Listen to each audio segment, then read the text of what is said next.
Electronic University presents Alan Watts with Part 4 from Philosophy of Meditation.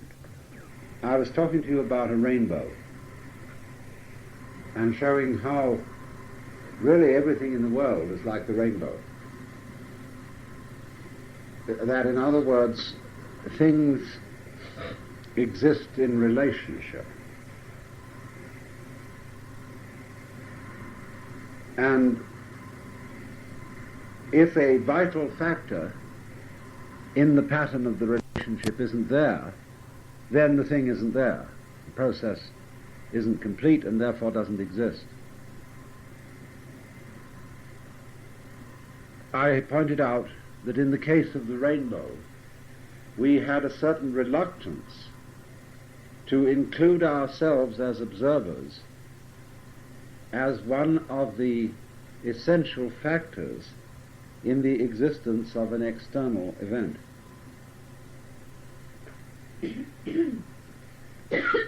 That reluctance is a consequence of our not realizing that we are an integral part of the universe.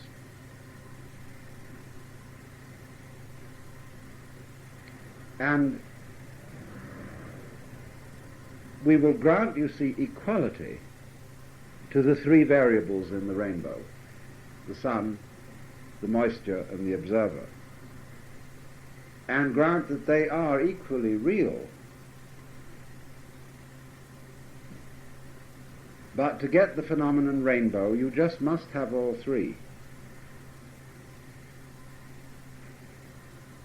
And we tend to exclude ourselves from reality,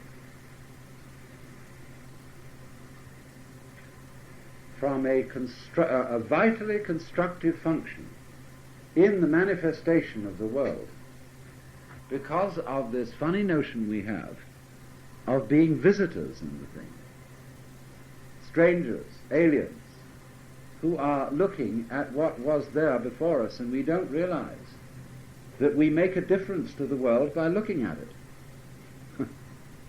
That knowing is a very, very active participation in what is going on. It is not the pure passive reception of information.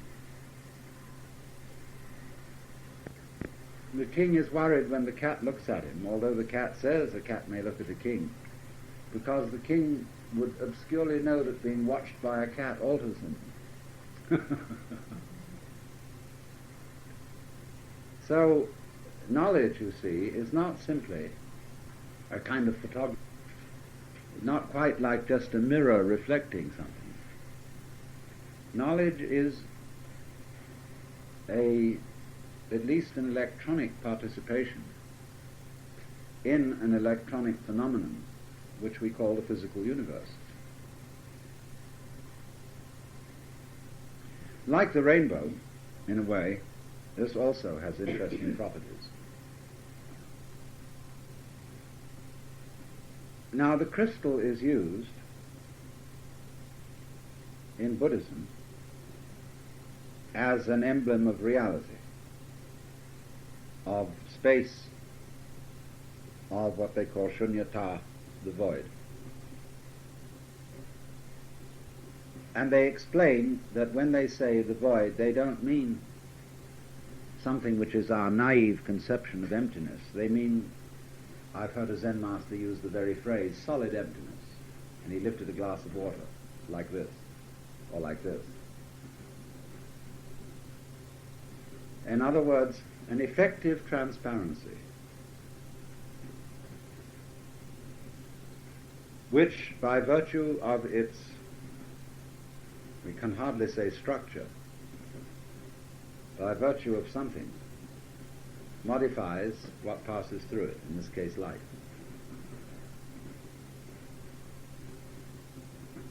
This is like the lens of your eye. And it's in its own way, your eardrum is a sonic lens. And all your nerve ends are, in a way, lenses, because their function is to be transparent, that is to say, to pass through, to canalize something other than themselves. And yet they have to make that pass by an action of themselves. There's a little trick.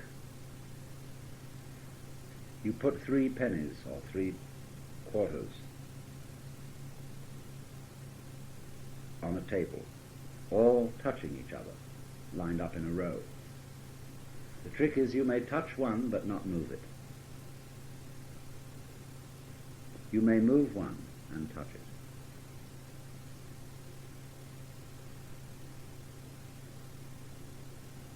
But you, in other words, you may touch 2 of these coins. There's one of them you mayn't touch.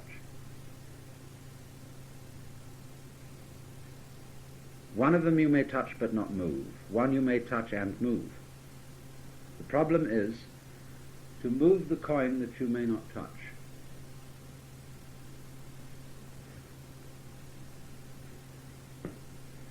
So what you do is you put your finger on the center coin, and with your right hand take the other coin, move it, and then you bang the center coin, and the other flies away from it. Because the vibration passes through the coin.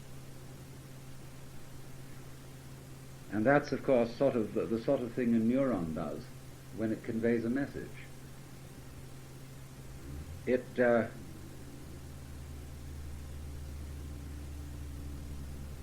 passes the message through itself in terms of its own behavior.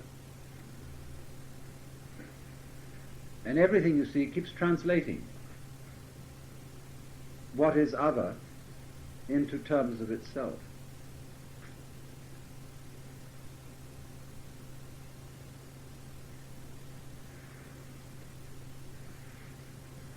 Now, we've seen what happens when we address ourselves to the universe with our ears.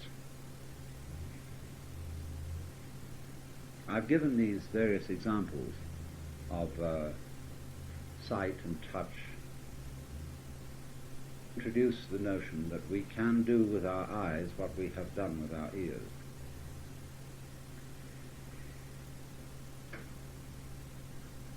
And we've seen, I think, that the world of sound and the world of sight are peculiarly different worlds.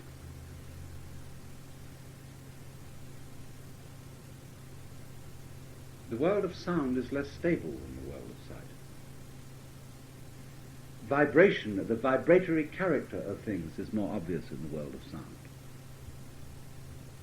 But to the world of sight and also to the world of touch, things keep still. Sounds never do. But there is the appearance in the worlds of sight and touch of permanence, solidity. And that can be very, very deceptive. Because while it is obvious to our ears that we're dealing with vibrations, it is not so obvious to sight and touch. And therefore it is harder to see and feel, as distinct from hear, that visual vibrations and tactile vibrations are coming out of the void.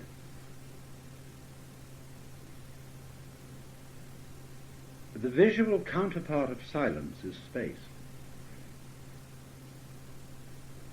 Because after all, if you were blind, and therefore your communication with the outside world very largely restricted to hearing, what would you know about space? Your space would have to be silence. What would you know about space? Again, you're blind and you approach the world through the sense of touch.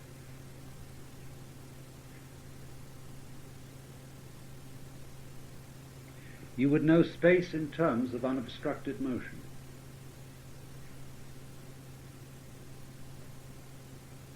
Where nothing stands in the way. That would be your version of space.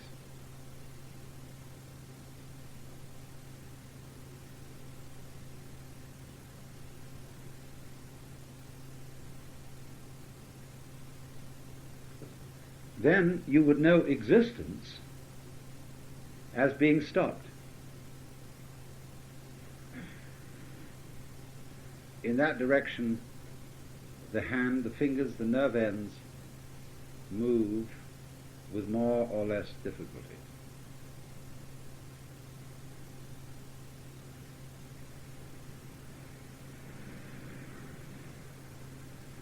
But it still would not be so obvious that you were touching a vibration, would it?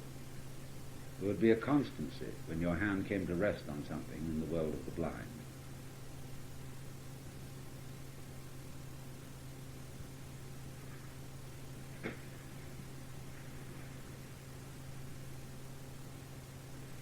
But at the same time, when you look, you see in advance of touching the thing that's going to stop you. If you, however, are not looking, and you do not see in advance, the stop to your hand comes as a surprise. Just as in the same way when you are listening without watching, a sound comes as a surprise, because you do not see where, if you are watching, you see me lift up the stick and move it towards the gong, and the sound comes out and it doesn't surprise you. And you say, well, the cause of the sound was the gong being hit by the stick, because you're looking.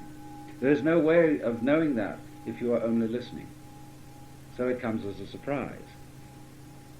So likewise, with your eyes closed or in a blind state, and your hand is stopped by something, it comes as a surprise. Until you work out and memorize certain movements in space and know regularly that if you move your hand there, it will meet a stop. And you have to use your memory to accomplish that one. So therefore, our eyes add to everything, or at least apparently they add, a dimension of stability to the world, where things seem, on the whole, to stay put. And so we get the impression, you see, we will call this an optical illusion, that the world is stable. And from that impression of the world as stable, we can construct the feeling that it is not being created now, or manifested, whatever word you want to use, but that it was all done some time ago. It was put there and it has stayed. In other words, we do not appreciate with our eyes vitally moving vibration. But this is an optical illusion. If I we sit in a dark room and I light a cigarette, and I start to revolve it rapidly like this, you will see a circle of fire. Although you know there is no circle, the circle is an illusion. There is only a moving point of light. The reason why you see it as a circle is that the nerve ends in the retina remember, just like a radar screen, when the scanning beam goes, it lights up the radar screen where the beam meets an obstacle.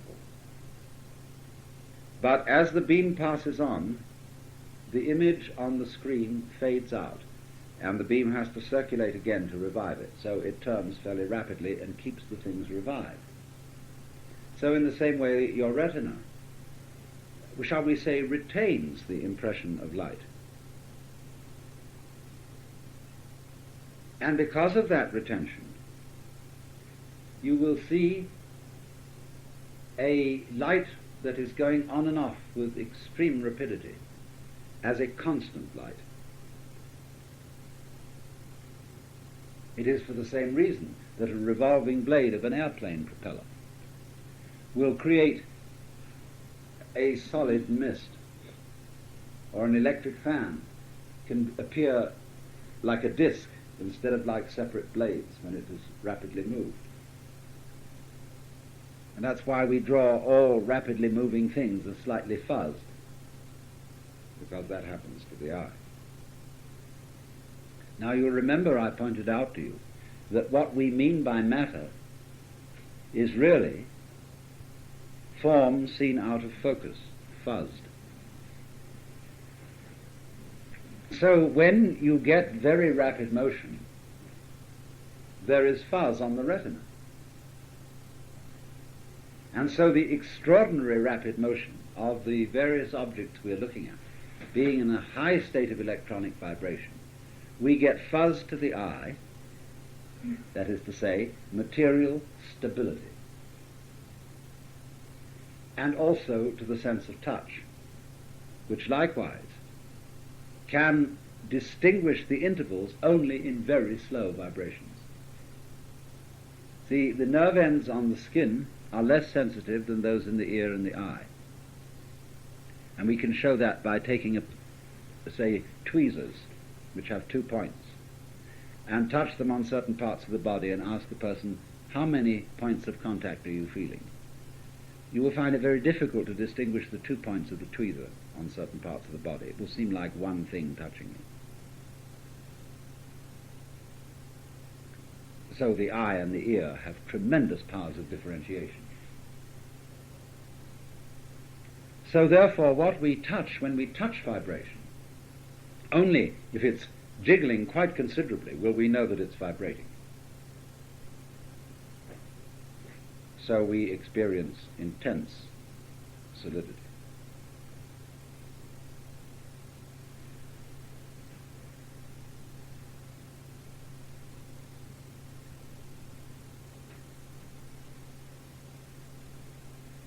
There are also different ways in which the sense organs approach, through touch and through vision. The eyes are always moving. They're dancing over things. And these are very, very slight movements that you hardly notice and can hardly be aware of, but they can be measured by certain instruments. Even if I appear to be looking fixedly at something, these instruments will detect the dance of the eye all over it. When you touch, though, you stay quite still, or can, or you can stroke a thing, and then of course the touch feeling constantly changes. But if you just lay still like this, you get it.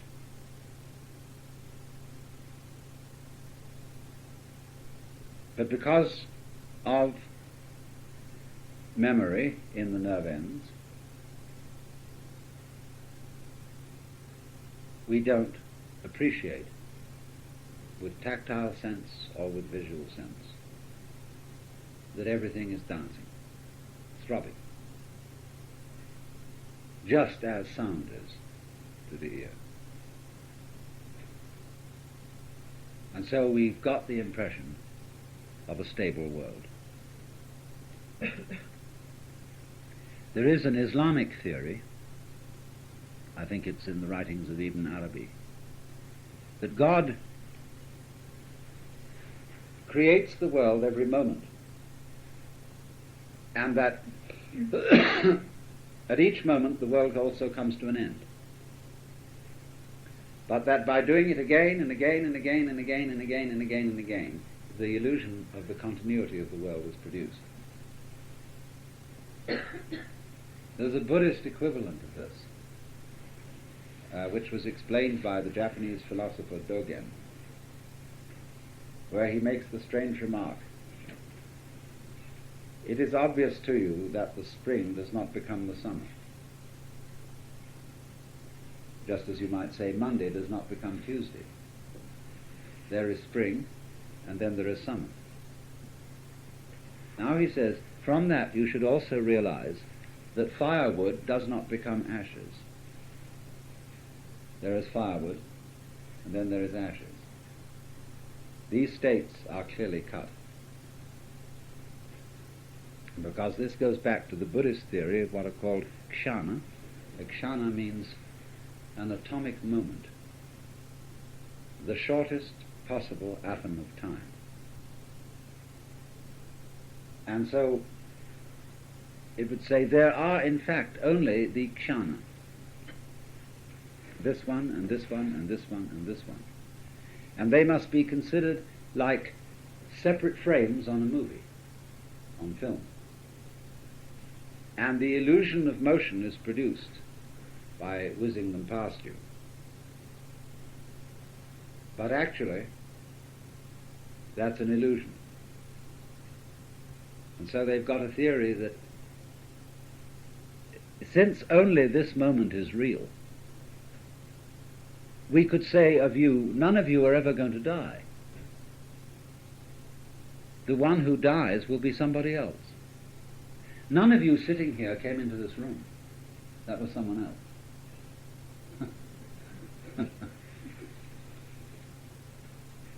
The idea of this is not that you take it seriously, but that it's a device, a way of talking to show that things aren't necessarily what they seem.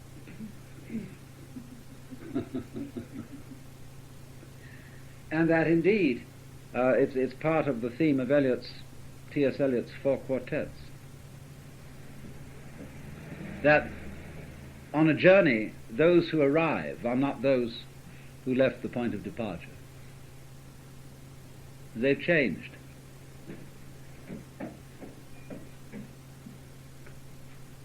Now, a flame here, for example, appears to be something that we can call a flame. And I look away from it, and I see a flame there. And somebody says, is it the same flame? And the normal answer would be, well, yes. Yet we know that the flame is a stream of hot gas.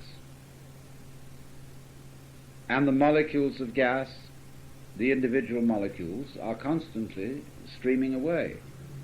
So any kind of substance to the flame is in constant motion. The same would be true of a whirlpool in a river. Every day we go there and say, yes, there is the whirlpool. But it's not the same whirlpool. It's always changed. And so exactly the same thing is true of an organism of any kind, the human body. It is a stream, basically an electronic stream. And there's nothing constant to it at all except what we will call pattern recognition. May I illustrate this in another way? Supposing we have a long rope, and 1 yard of it is made of hemp, 1 yard of it is made of silk, 1 yard of it is made of cotton, 1 yard of it is made of human hair, and so on. Now we tie a simple knot in the rope, put a finger through it, and run the knot along the rope. The knot will always have the same form, although it will first be a form of hemp, etc., etc., etc., hemp, silk, cotton, hair, you know? But it will be, in a way, the same knot. Or, as is said in Pali, na cha so, na cha ano. Not the same, yet not another. And this, too, is the way the Buddhists explain the continuity not only of one human life from babyhood to old age, but also the reincarnation process, because they have bugged everybody by believing in reincarnation and yet denying the reality of an individual soul that passes over from life to life. What they're saying is that what passes over is pattern, karma, the way of doing it. You could say it's like this. Supposing we have a piece of music, which is Chopin's Etude in E minor. It is played in the year 1870. It is played in 1880. It is played in 1914. It is played in 1970. It's always the same pattern with subtle variations. And so in this way, the etude in E minor is reincarnated. All that we need for an instance of reincarnation is the repetition of a recognizable pattern. When you ask, of what is this a pattern? Whose pattern is it? There is no way of distinguishing the who from the pattern, just as there is no way, as we saw thinking about physics, of talking about the matter of the pattern as distinct, as something distinct from the pattern itself. Because when we investigate the matter of a pattern, we will simply find more pattern. So likewise, it's the same with human character. What we're dealing with then is an energy pattern, moving pattern.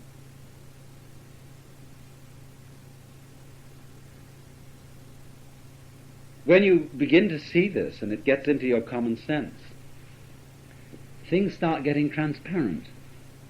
There's this funny tale told of a physicist at the University of Chicago who understood so well how much space there is in solid matter that he had to wear the most enormous soft shoes because he was afraid that he'd fall through the floor.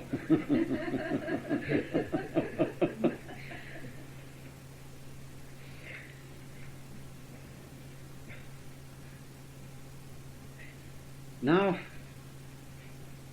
obviously then we visually do what we've done with our ears, only it isn't so easy.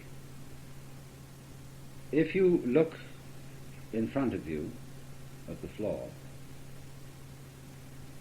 and absorb the scene, whatever it is that you see, for a while, and what you're doing is you're letting this light play with your eyes in the same way as you've been letting sound play with your ears. And you're not giving much attention to interpreting what you see. You are looking at the floor in front of you like you might be looking at a picture.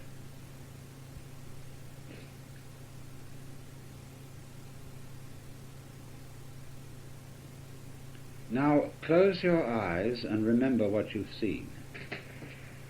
You may need to open them again for a moment and then close them, and then imagine what you were just looking at. Visualize the floor.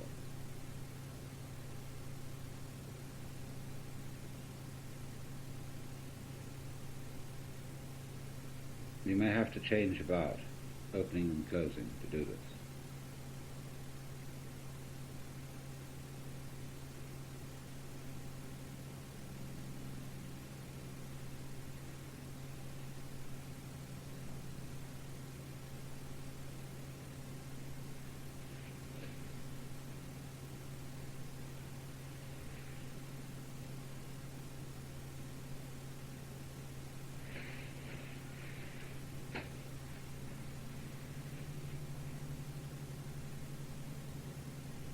Now let me ask you a question. When you're watching the floor with your eyes open,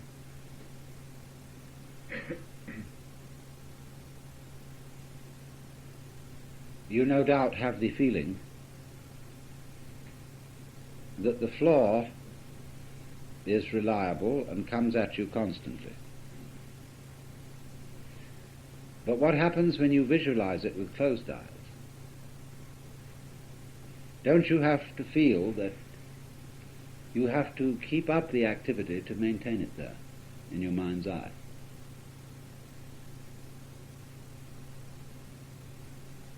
Is that correct, or do you feel otherwise?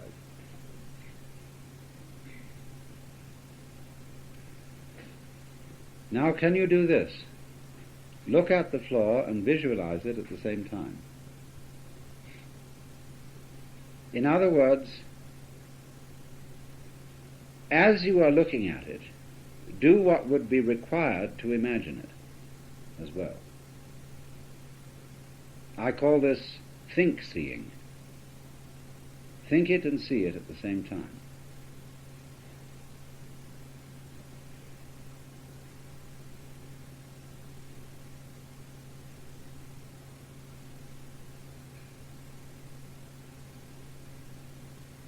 Now let me ask, do you understand what I mean by that?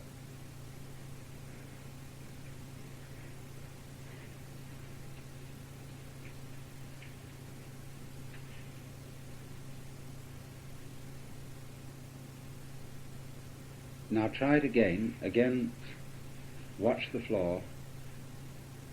First of all, completely passively.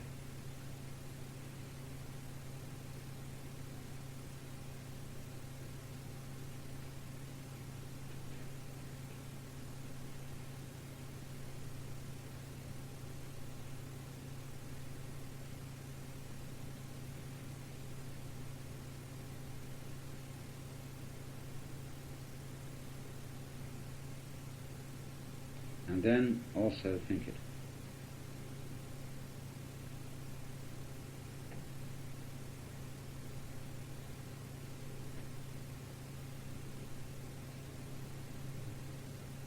What I want you to understand is that you are doing that all the time. In other words, the way you see the floor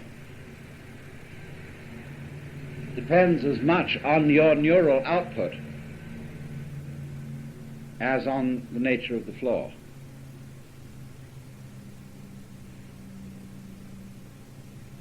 You are all the time, only it's become unconscious.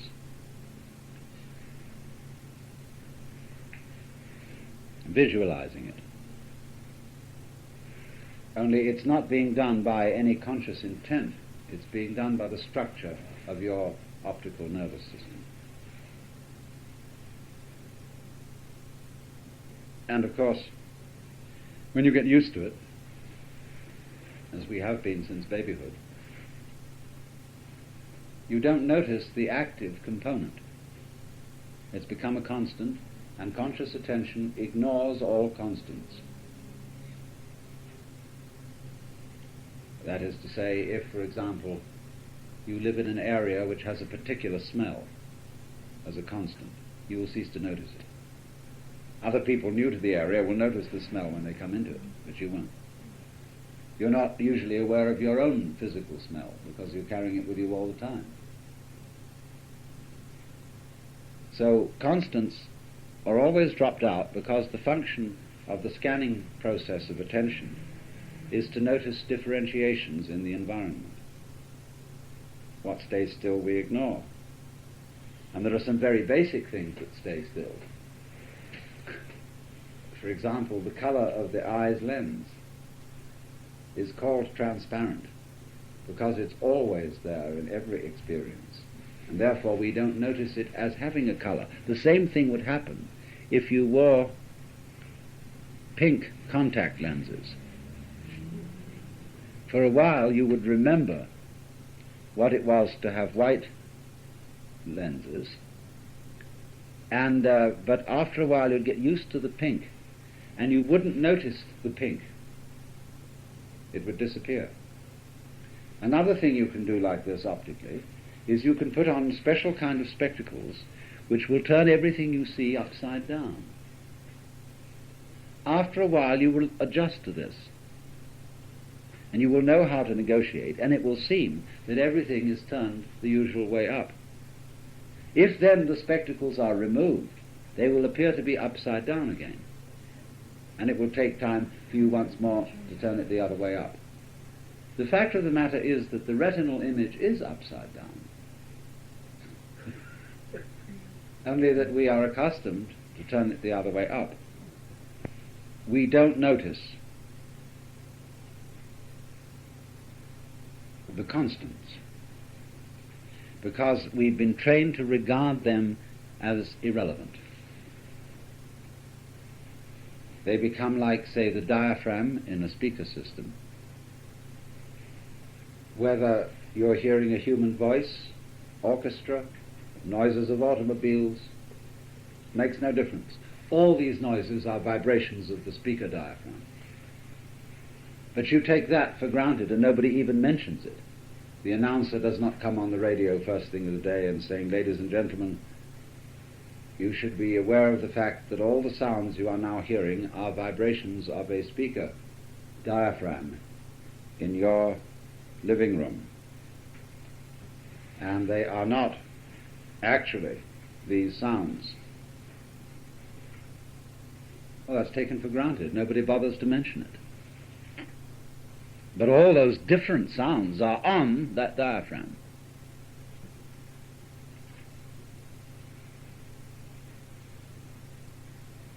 So then you might ask, all right, if everything we hear on the radio is a vibration of the diaphragm,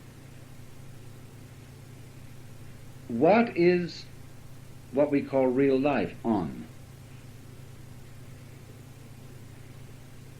Well, you might say it's on your nervous system. But of course, when we look out here, we treat it as out there and cancel out the knowledge that all this is a sensation inside the head. It's the optic nerves in the head that are what you're experiencing in front of your open eyes. Then, in other words, the nerves in the head are translating the information that their scouts in the eyeball are picking up. And they're turning it into color and shape. But then, if that is the case, I'm going to ask the further question. If the nervous system is what all this information is on, what is the nervous system on?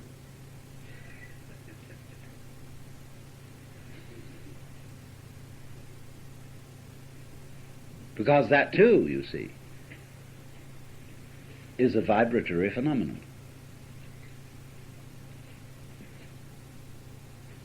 But what's it on?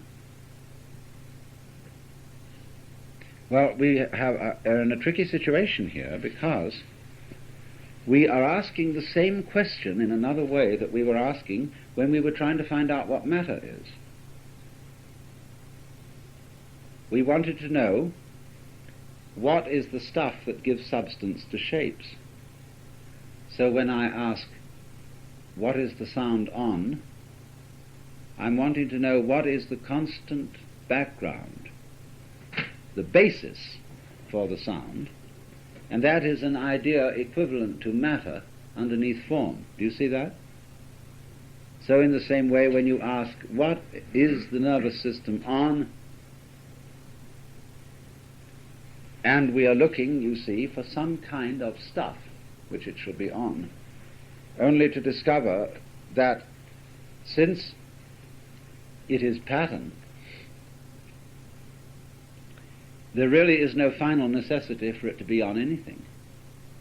And yet, we have to conclude that it's on space. This is, when you get into certain states of consciousness, you will find, anyone who's done experiments with LSD knows about this, a merging of your senses. You will begin to hear color and see sound. Now that's what we're getting to, right here, without benefits of any chemicals. That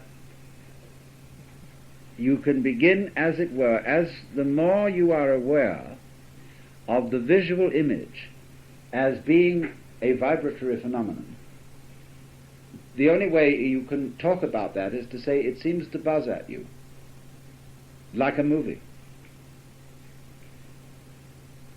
In a primitive movie, we still see the flicker. In a sophisticated movie, we don't anymore. But we know it's there. And that thing is now being created in front of you. If you begin to see visually the world buzzing at you, you can create it now.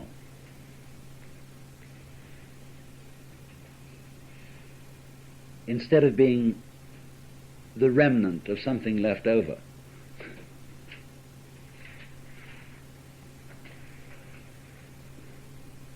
And this, as near as we can establish it by any kind of physiological or physical test, is the way things are happening. So stability, constancy, is in a way illusory. Just like the constancy of the flame, the constancy of the whirlpool. The constancy then of rocks, trees, people is illusory. We've got a vibrating stream in which the only constancy is pattern. The same pattern keeps coming, but the pattern is made up not of matter, but of much smaller vibrations. In other words, a big sweep like this is made up of like this. The big sweeps have little sweeps upon their backs. The Brighton and little sweeps have lesser sweeps, and so on.